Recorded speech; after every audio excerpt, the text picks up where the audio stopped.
Hello everyone. Today we'll talk about credit card fraud detection. With the increasing popularity of online shopping, electronic payment, and digital banking, the volume of credit card transactions has surged. Our project aims to build a strong supervised learning classification model for detecting credit card fraud.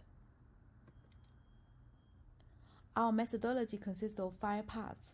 First, we perform data processing and feature engineering.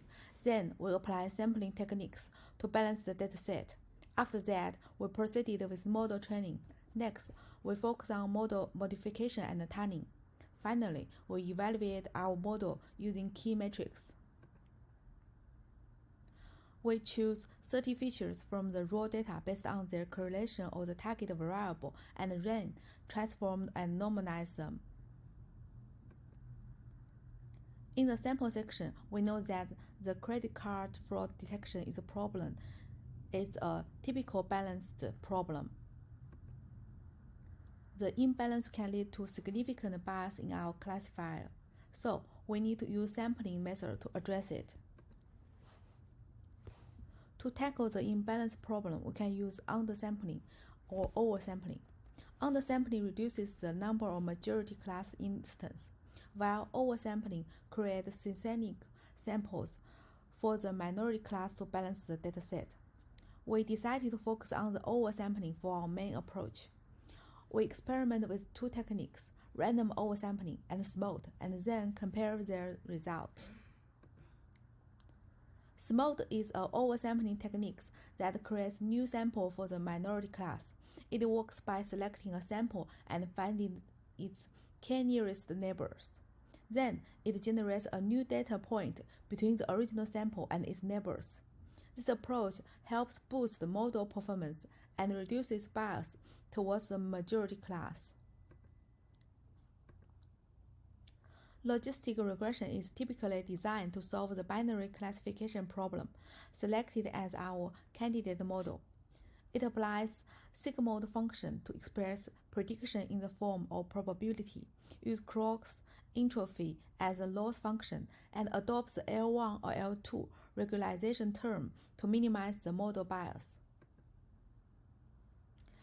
2 tree-based models are selected in our projects, decision tree and random forest.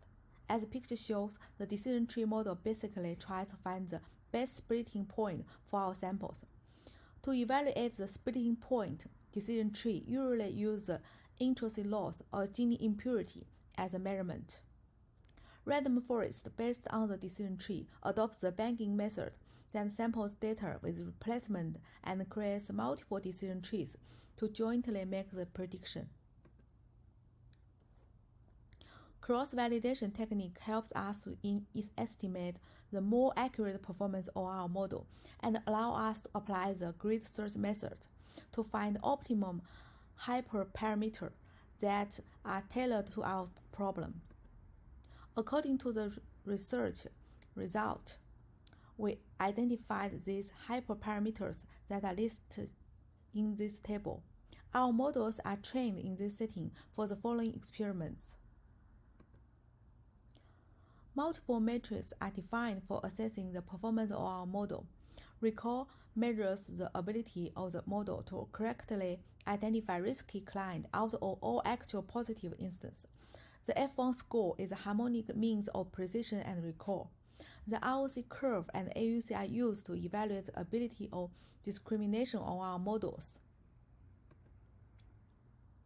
In terms of the sampling method, without sampling, all methods show very low recall and F1 scores, indicating significant difficulty in identifying fraud. Random oversampling offers slightly improvement for logistic regression and random forest classifier, but F1 scores remain low.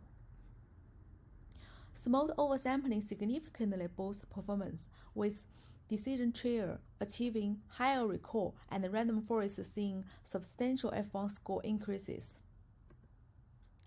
In terms of the classifier models, although decision tree shows a very high recall value, but its F1 score and AUC are much lower than the other models. Logistic regression shows a good result in F1 score. However, it does not capture enough pattern of the risky clients. Although random forest still suffers the outfitting problem like decision tree, it is overall great on our metrics in terms of the F1 score, recall, and AUC.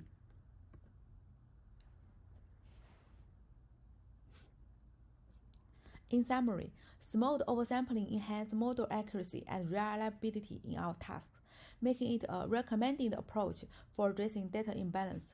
Random forest is the overall best model for our tasks.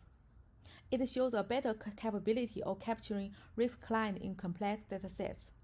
Logistic regression has its own advantage compared to the tree-based model, such as high precision and less overfitting, which could be used in the problem with low dimension feature. While the model achieves a reasonable F1 score, indicating a balance between precision and recall, it is important to note that the precision is not high. While the model may perform well on historic data, it might struggle to detect new fraud pattern and new attack method. Our future work is to investigate more feature in engineering technique, such as transaction embedding and temporal pattern. Thank you for watching.